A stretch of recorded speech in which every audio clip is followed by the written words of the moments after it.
There you go. Hi, and thank you for joining us for the third in today's series of Digital Learning Day Geekouts coming from Indiana.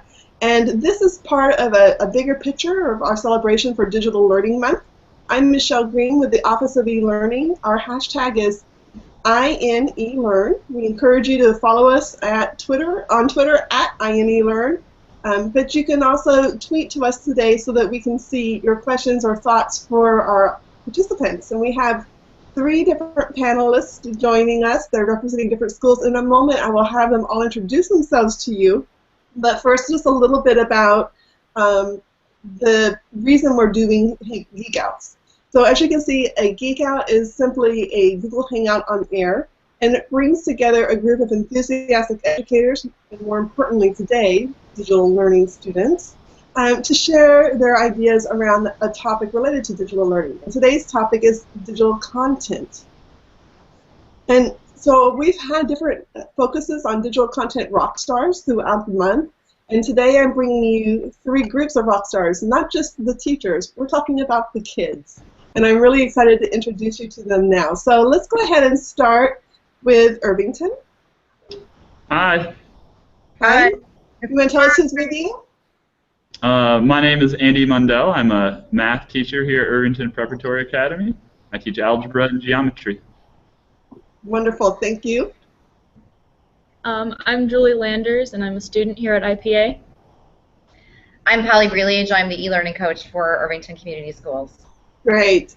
And I think this is kind of neat because we do have situations where we have our e-learning coach, our classroom teacher, and our students. So Julie, you are the rock star now on your panel, but you know the other 2, they're pretty important too. We'll let them stick around. Okay, let's go over to Southwest Park. Miss Porter. Hi, I'm Rachel Porter. I'm the Digital Curriculum Integration Specialist for Southwest Park, and I'm joined today by a teacher and a student. I'll let you introduce yourselves. I'm Anna Verasco. I'm a 2nd grade teacher, and this is Jenna Batty. Hi, Jenna. Welcome to today's Geek Out. Are you excited? Yeah. Cool. Can't wait to hear your sharing. And now we're going to shoot over to the other side of the screen, and we're going to see Miss Webster's class. Hi, Miss Webster. Hi. I'm Amanda Webster, teach 2nd grade, and I'm joined by Mrs. Stockler, who is our technology coach, and my whole class. We have 27 kids here participating, and the first one to help us out is Taylor Turpin. Good to have you here, Taylor, and all your classmates, which I know we'll get to meet more of them in just a few minutes. So as I mentioned before, when we get going, I know some of our audience will come in. Right now we have 0 viewers, but that doesn't mean that it's going to stay that way. And this is being recorded, so any moms and dads can watch this later on YouTube, okay? We'll share that link with your teachers. But we encourage right now, if anybody's watching, to go ahead and use the blue Q&A button on the browser. We can answer those questions in the Geek Out, but you can also tweet to us at INELearn. So we'll be watching for those different things going on. So for the teachers or for the coaches, today is National Digital Learning Day.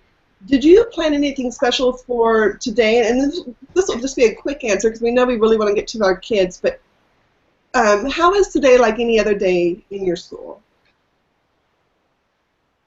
I'll go ahead and start. Oh, go ahead. No, go ahead, Andy. I'm sorry. Well, today is not only National Learning Day, but tomorrow is Pi Day for those math fans out there. And so my geometry class, we created an infinite series to calculate pi, and this is an activity which I've wanted to do for a long time, but it's been really hard without digital technology because an infinite series is many, many, many terms, in fact, infinite terms. But with a spreadsheet, we were able to create this series, and the spreadsheet you could just drag down for as far as you wanted to go, and so we could calculate 1,000 terms of our series pretty quickly, and they were able to calculate the value of pi and create a spreadsheet that did that. So that was sort of what we did in my geometry class with digital learning this week. And I like that you said this week. It's not just one day. It's a whole week's worth of learning. That's great. Yeah. Ms. Webster?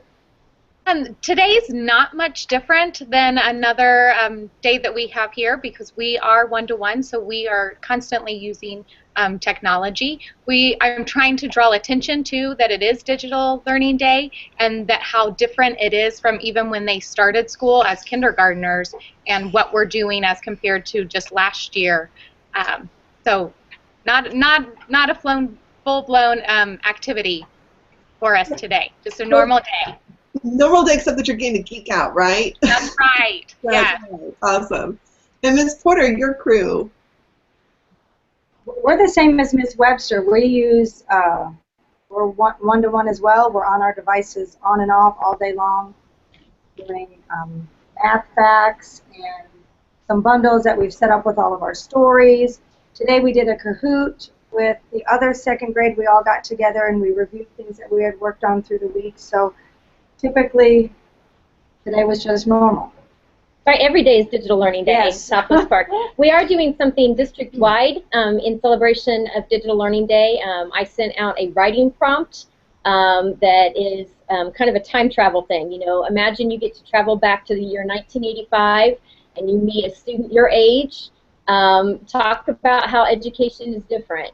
What do you get to do that they don't get to do? And how is that helping you learn better than the opportunities that they had in 1985? So we're excited to see the responses that we get from the students to that writing prompt today.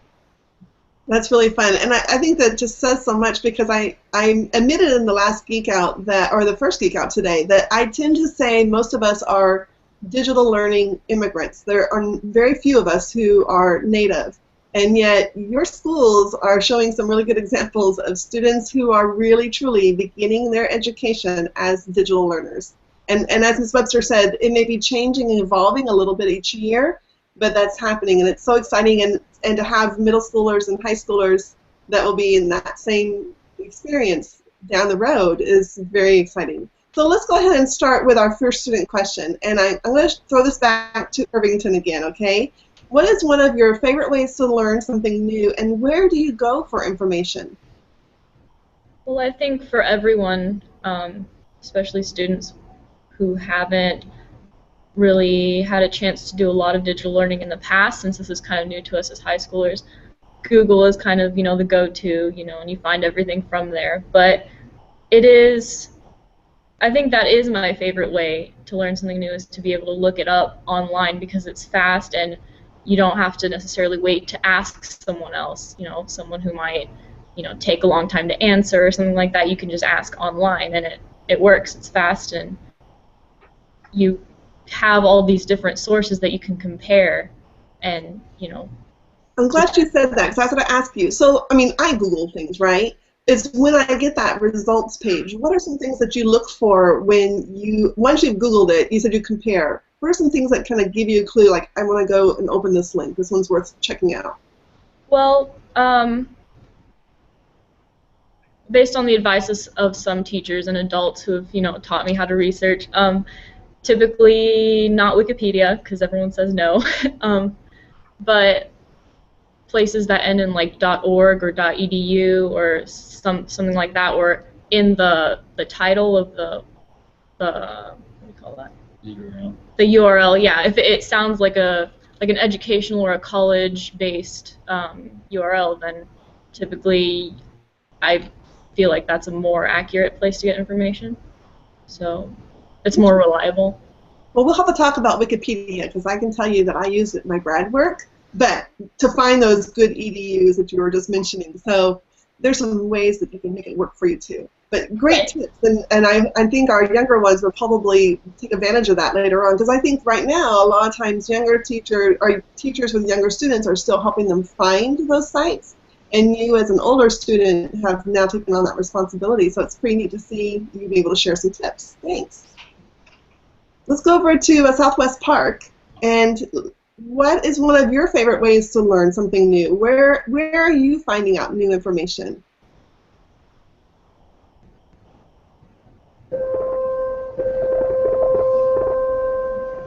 Talk about the things that she likes to do. Absolutely. My big campus. You like My Big Campus? So what do you find when you go to My Big Campus? What are some of the things that you're doing there? Get on there and practice the spelling. Okay. Do you get to see what your friends in class are doing in there? Mm-mm. No, not really? Okay, so you're just getting your work? Yeah.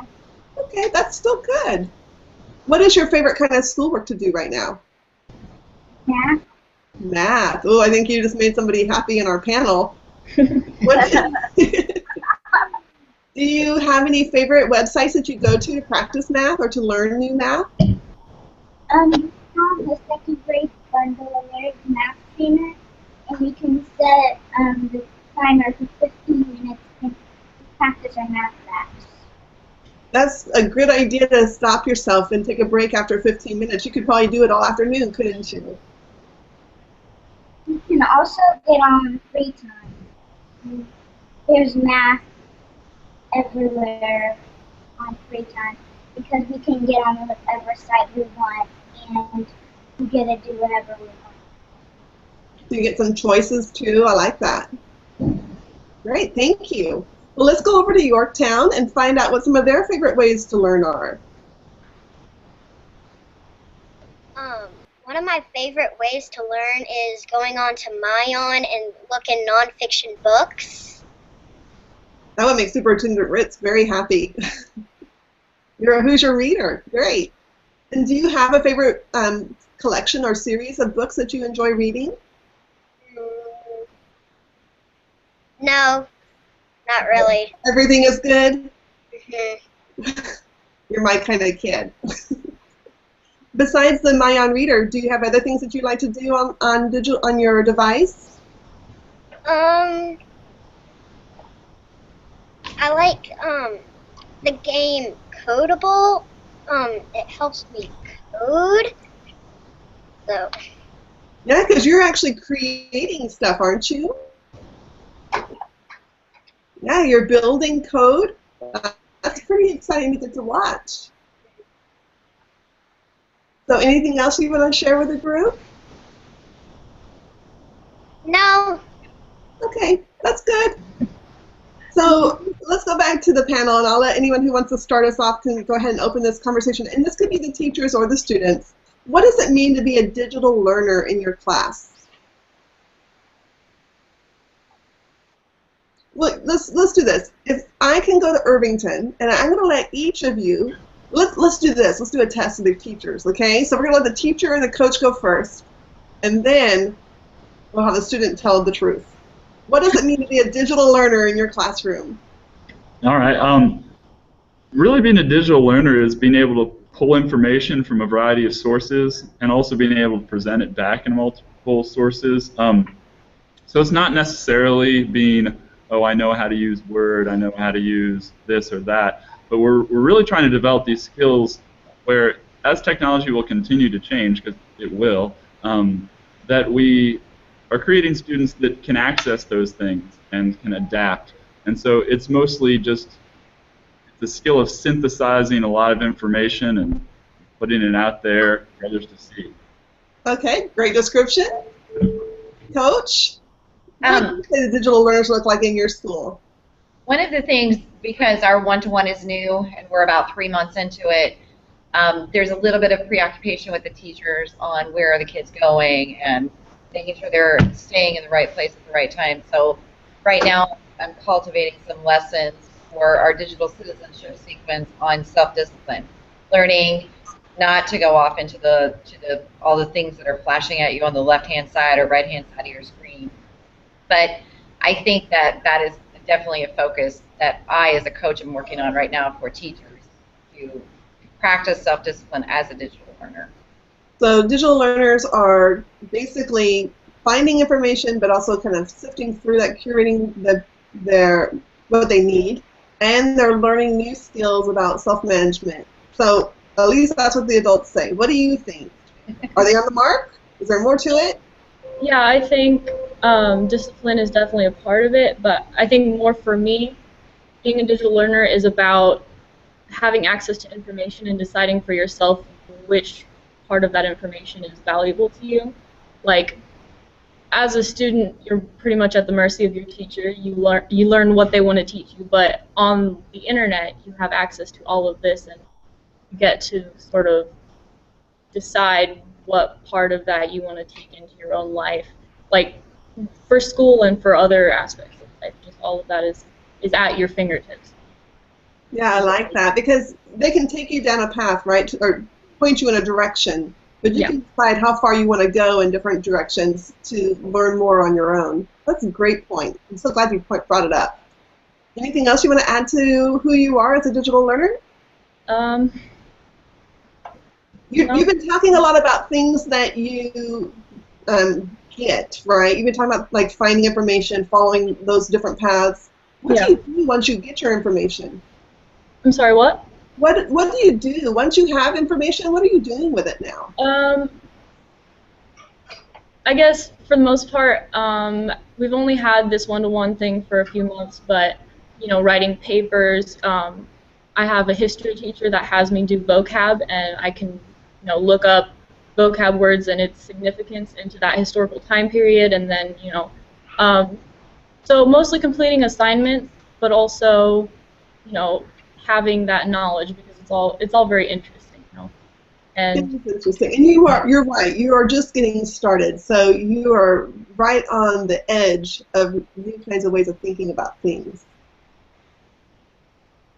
I think that's it. We'll have more questions, and you let me know if you think of anything you want to add. Southwest Park. So let's go ahead. Either one of you want to answer what it means to be a digital learner in your classroom? I think for me, it's presenting the kids with information in a different way. I'm not standing up in front of the classroom using other things like Brain Pop and Adapted Mind and IXL and things to introduce the kids to something that's not just paper and pencil, but then it's also giving them a time to practice on their own. That's a little bit more exciting, and then also giving them choices to look at things. It's, we're not writing our words 3 times each. We might be practicing them online. We use Quizlet and some other programs with our vocabulary words, so it's constantly giving them just a different way to look at things. Still very guided. We're in 2nd grade. We use Google Images a lot with our math program, because they'll ask things.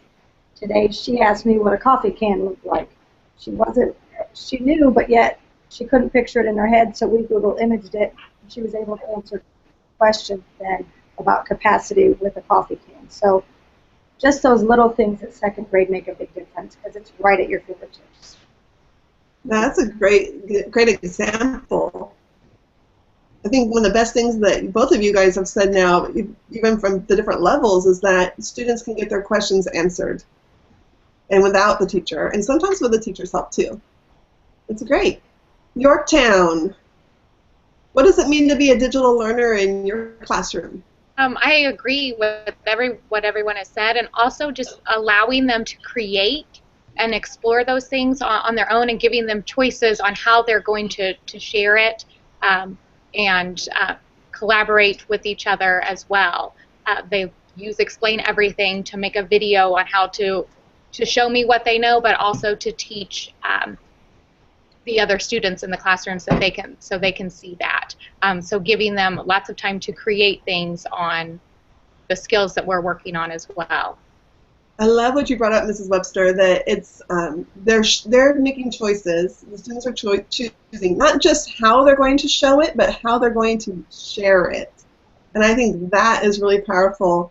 We were talking with another group earlier, and it's not just the teacher. Actually, both Hangouts earlier today, we talked about how it's not just the teacher now who sees your work. There's a larger audience, and that's pretty powerful for a kid to know that they're not doing their homework for their teacher now. It's for a different group. Let's stay with Ms. Webster a little bit and I want to ask, where do you find digital content? And are there certain things that you're looking for when you evaluate it? Well, I make a lot of my digital content using Explain Everything or Powtoons to make it just interesting for them, and then kids can go back and see that either later if they're struggling or if they've been absent, using Nomia. So those things, and if I'm looking for something specific, ReadWorks has some good passages that we use. All the stuff. That's okay. There's so much. I don't expect anyone to list it all right now. It's perfectly okay. Let's go back over to Southwest Park, and give you a chance to share. Where do you find your digital content? And I know Ms. Porter has done a lot of work in your district with you guys. I know you're also creating. Do you want to share a little bit about that process you've been through? I think Mrs. Porter helps a lot, and sometimes it's trial and error. I mean, you hate to say that, but when you're learning how to do everything, I know we spent a couple days in the summer just trying to figure out what we wanted to teach with certain math lessons or certain reading stories and what the skill was, and just typing it in and looking to see what we liked, and then putting it in a bundle so we had everything at our fingertips in case we forget which we do daily, what site we saw something on, and kind of keeping track of it. So to me, it was more trial and error. I wasn't very good at this before her, so, and I still don't think that I am, but we work on it all the time. Mrs. Roscoe is great. She's definitely one of our rock stars. We do use My Big Campus a lot as a place to house the digital content that we find, and even to find it because the library has become so expansive. But to your question as to what do we specifically look for when we're evaluating digital content and whether it's something we want to use in the classroom, probably the number one thing that I look for is a tool that will differentiate.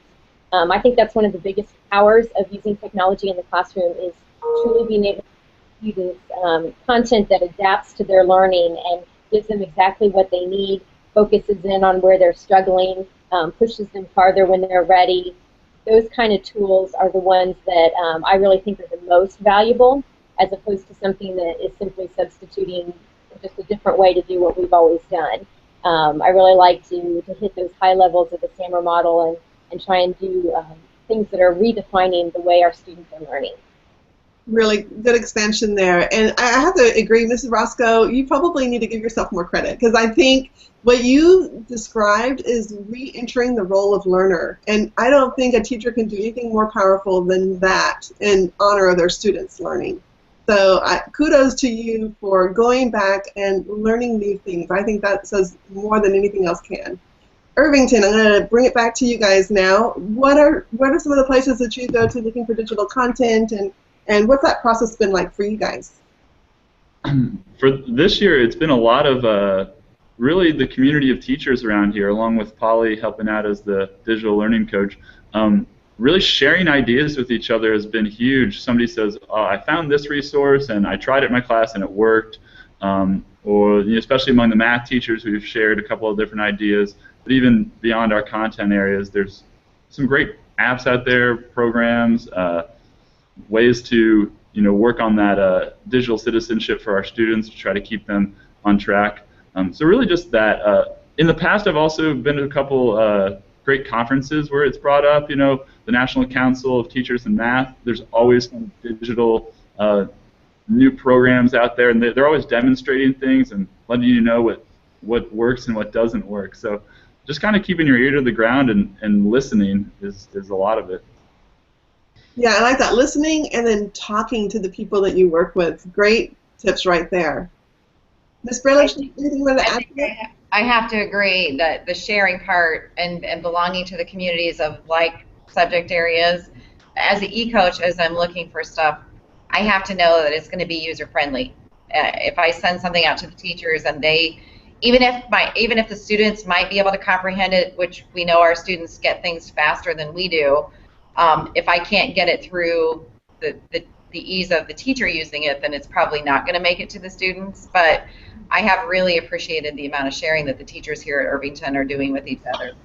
Right, and since it's Digital Learning Day, I'm going to suggest that anyone that does end up watching this, we have a viewer now, so that's exciting, but encourage you to go into the Google Plus communities of practice, because they're broken into grade level, they're also broken into content areas, and it's a great place to go even beyond the walls of your own school to talk to the teachers who share your standards, your curricular needs, and do hangouts like this and talk and listen and learn with each other. So just kind of a neat opportunity that we have here in Indiana for our educators.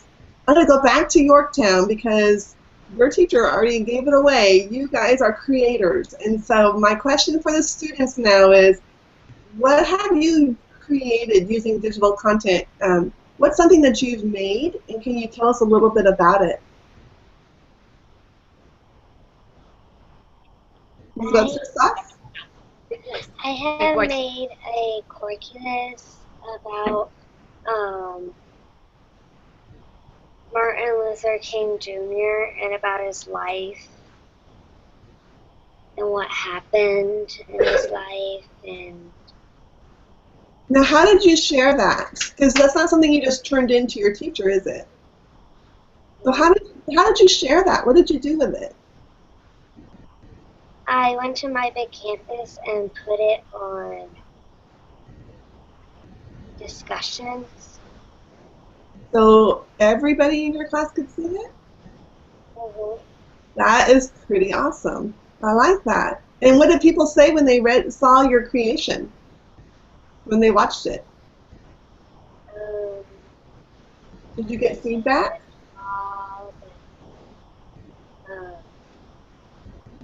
You did good.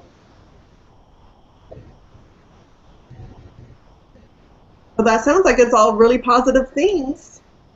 Do you sometimes, when you, this could be for anybody can answer this, when you get to see other people's work, do you get ideas for what you could do on your next project, or ways that maybe it could be better?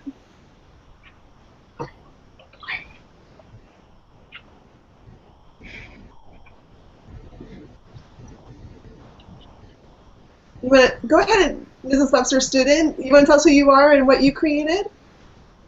Well, I've created a coins video. It shows how much the coins are worth, and it explains how you can add them together. That different coins are worth the amount of single coins. So you kind of did a math lesson, it sounds like. Mm-hmm. Very cool. And what gave you the idea to do it that way? Well, Mrs. Webster just wanted me to explain coins in case people are having trouble with it. And you thought, I can make a video and talk about it? Very cool. What do you remember? Did you use a tool to help you, or did you use just your device and the camera? I did explain everything. Explain everything, so you used an app to help you. Awesome tool. Well, I can't wait to see that. I bet Mrs. Webster will tweet it out. We can do a stop, drop, and tweet of your project. I'll be looking for it. So, yeah, absolutely. So let's stick with the second graders. Let's go back to Southwest Park, and I would like to go ahead and ask if you want to share anything that you've made before and tell us a little bit about your project.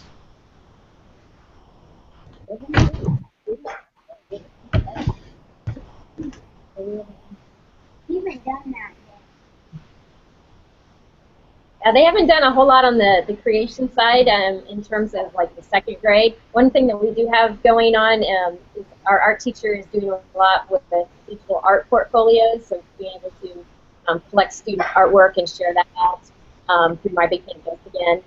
We also use Artsonia to do that as well, and people can actually buy products with student art on it. So that's a really fun way for students to share what they're doing and to use that. We have some people using at the high school using VoiceThread, where students are creating voice threads and then commenting on each other's. So that's a good creation tool as well. Yeah, one of my favorites, as a matter of fact. Well, it sounds like you have a lot of things to look forward to, so I'm excited for the rest of second grade for you. Let's go back over to our secondary student. And can you think of anything that you've created since, and I know you guys have only been doing this for a short time, but is there anything that stands out in your mind? Yeah, actually just last week in my Spanish class, we created a video in which we had to write sentences and then say them on the video, like in a conversation, because in Spanish classes, I think it's often lost on students, the pronunciation aspect, and it's hard to grade that because it would be time consuming. But with this, we were able to record ourselves and then send it into the teacher. So that was pretty cool. I'm also on my school's robotics team, which is obviously after school, but with the help of Mr. Mundell and another student, I was able to program our robot for the competition that we were in. So. Very cool. And I can see that, you know, as you guys next year, as you guys get closer or more into digital learning as being part of what you do in Irvington, your robotics club won't seem like so much of an after-school thing only. Some of the things that you're doing will make sense in your other classes too. I can see you applying those skills. Yeah. Very exciting. Well, our next question was more about how you share content, and I think everyone's kind of talked a little bit about that. You're using your learning management systems, and most of you are using My Big Campus. Is there, I was going to say, is there anything other than sharing through your learning management system that you want to share? Is there other ways that you share content? That's a big fan of Symbaloo. We have our students' homepage on their devices is a Symbaloo, and that's how they quickly access the tools that we use day in and day out. Very convenient, absolutely. Nice visual too, right? Anybody have any other tools that they recommend or that they are using that seem to be making things easier? In our class, we use Twitter. Okay, that's a big sharing platform. What kind of things do you tweet? We tweet like most of our projects that we do. Mm-hmm. So, do you use a hashtag or do you guys have a class profile? Do you know the difference? You have a class profile. Very cool. And we have most of our parents follow that, so they are able to see their students' work as opposed to just having it on My Big Campus. And then the kids can get to see each other's as well, and they're excited when someone favors it, or so other people outside of just this classroom and our parents, they're excited about those things. Absolutely. I can imagine dinner table, the rule might be in your house that there's no phone out, but if you're talking about school, maybe you do pull up Twitter so you can show what you did. That's pretty neat, or to show what one of your friends created even. Pretty powerful stuff. I love that. So I'm going to go ahead and ask our last question. We haven't had any questions that I see yet on Twitter or in our Hangout, but I've got one last one for our groups, and anyone is welcome to answer this. What would you say to someone who is watching, who has not experienced, has never been a digital learner? What's some advice that you might give them when they get started? Ms. Webster student, you want to start us off? It looks like you're ready to give us an answer. Okay, this is Aiden. He's going to tell us about what he would share with students who are not digital native. You should be safe on the internet, and you should never say something on the internet that you wouldn't say to someone when you're standing right next to them. It sounds like you've been having some digital citizenship discussions. Can you talk about what it means to be a good leader in your classroom, in your school? Do you guys ever talk about being good leaders or being a positive role model or a positive student? Yeah. So it's kind of the same when you're online, when you're doing digital stuff? Yeah. Very cool. How about at Southwest Park? What kind of advice, if you met another second grader who had never done math on their device, on an iPad or on a computer, what would you tell them to make them feel better so that they weren't afraid to get started? It's okay because you are smart. That's a good suggestion. I like that. What is something that they could be excited about, could be looking forward to?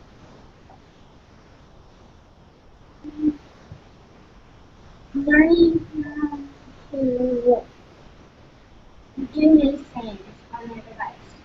It's kind of the same, so it's not all that different? He's being very modest. Yes, and I totally understand. Hey, I would never be able to do this as a second grader. I am really impressed. So He is one that really, really enjoys IXL. And so if I say, it's time to get off, we've got to log off at the end of the day, she doesn't like it, and she'll do. But she'll also then work in the afternoon to make sure that she's continuing to practice. She likes to get to 100%. And she's had we kind of have our skills based by quarter, and she's one that she's very competitive. So she likes to get them all done, and so she will work for half an hour or an hour after school. She'll say, Mrs. Westwood, can I take this into the daycare later? Can I do this at home tonight? And I'm like, yes. But she works really hard, and that I think that excites her to get that done. It is really fun to see yourself getting better and better and better at something, isn't it? Yeah. Okay, we're going to go back to our secondary students. What advice, I mean, there are a lot of middle school and high school kids who are not digital learners yet. What's something that you would tell them? Because you're really just kind of becoming a digital learner. You've probably always had devices, right? You've had access to technology. That's not new, right? But you're using it in new ways. So what would you say to them, someone who came up to you and had never had that experience before as a learner? I think the biggest issue that new digital learners would have is just that it's a different way of doing something that they've already been doing in classrooms. You know, the goal is still the same, to learn the same material, but it's just another tool, and it's a little more convenient and faster. And I think that they should be excited to be able to accomplish all these things at a quicker pace, and maybe even discover new things on their own, because, you know, they may not have access to an extensive library, but on the internet they can reach most of that if they know how to look for it. So.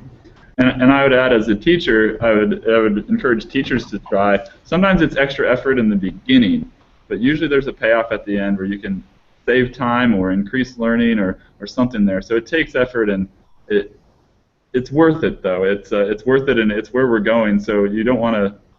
I mean, you can't miss it. It's coming. Yeah, I agree. You don't want to miss this, do you? I would also say that our focus has really been on the benefits of technology on learning, but I think it also shows, you know, great things for the environment, because a lot of my teachers have been sending things, you know, over Google Classroom, over My Big Campus, instead of printing out papers, and, you know, it's sort of an afterthought, but I think that's very important to avoid wasting our resources.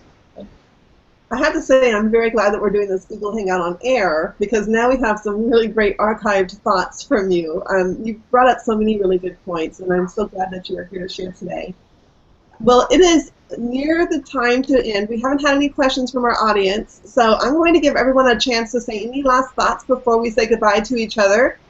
You can ask another group a question or just share something that's on your mind, and we'll start with Southwest Park, if that's okay. And how would you feel if we said that we were going to take away your device and or your computer, and we weren't going to have that in the classroom? How do you feel about that? Bad? That would not be a cool thing to say, would it? Especially on Digital Learning Day. I think we're switching from a device to an iPad. We have like a little laptop, and we're switching to iPad.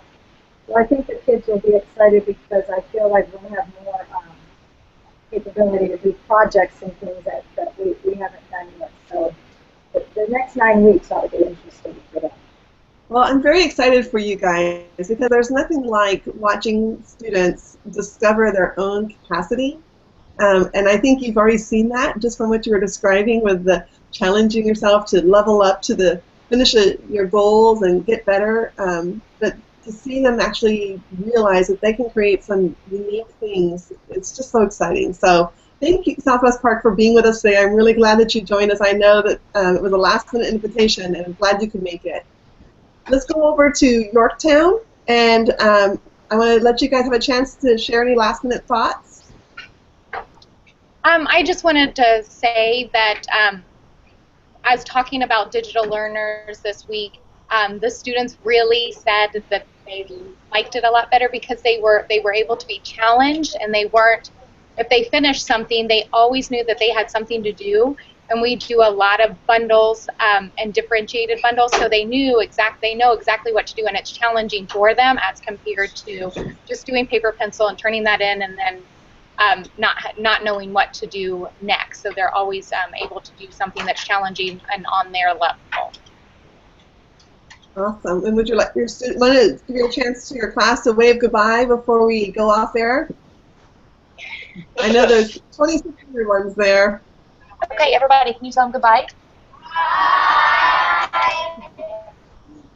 Okay, Irvington, you guys have been fabulous. You've been good sports because we wanted to have you on our first Geek Out, but I think today you guys really brought it to the table. These second graders, they're bringing it. You have to kind of raise that bar.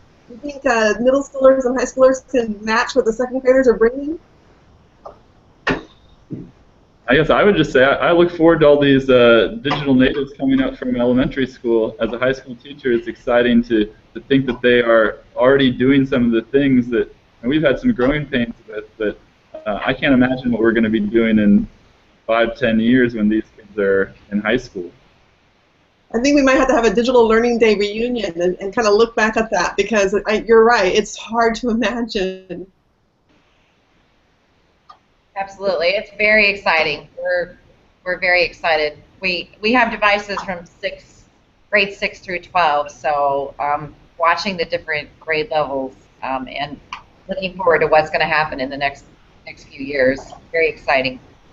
Definitely is. Well, thank all three of you for being here. I really appreciate our elementary students being here today. Everybody has just done a fabulous job, and so I hope you get to share the link with your parents because they will certainly be impressed. And thank you all. Have a great, happy Digital Learning Day, and don't forget to stop, drop, and tweet. Bye. Bye. Bye. Bye.